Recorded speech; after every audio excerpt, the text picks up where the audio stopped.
On commence le bulletin en parlant d'eau usée, puisque Rouyn-Noranda figure parmi les villes du Québec qui dépassent le plus le nombre de déversements autorisés par le ministère de l'Environnement. Et Olivier, là, c'est ce dont fait état un palmarès de la Fondation de Rivière. Oui, absolument, André. Il s'agit de pluie, de l'eau sale, de la baignoire mélangée qui sont déversées, par exemple. Selon ce qu'on apprend, la ville l'aurait dépassé plus de 100 fois, soit plus précisément 126 au cours de la dernière année. Elle fait partie d'une liste de 7 municipalités ayant atteint le 100 et plus.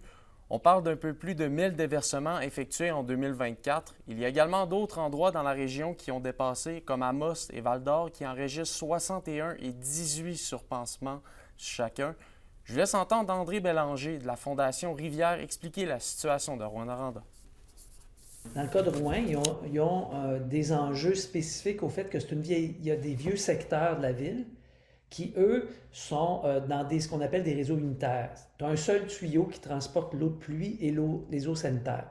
Fait que quand il pleut fort, puis que vous avez eu des développements aux alentours, les banlieues, bien, ça apporte de l'eau qui passe toute par le même tuyau. Et c'est là que ça déborde souvent. Et bon, la ville de Rouyn-Noranda qui a réagi, elle explique que c'est en raison de sa réalité territoriale, là, la situation. Oui, effectivement.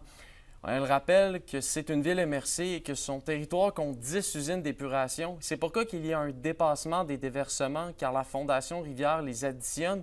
Mais une chose importante à préciser, c'est que lors du prochain rapport, soit celui de l'année 2025, le ministère de l'Environnement pourra appliquer des sanctions si les normes ne sont pas respectées.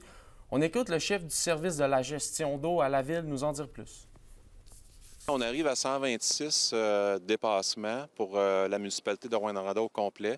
Mais si on prend juste la zone de Rouyn-Noranda, la partie urbaine, on est à 92. Ce que la Ville a fait, c'est qu'on a élaboré un plan de gestion des débordements, en plus de notre plan d'intervention sur le remplacement des conduites d'aqueduc et d'égouts.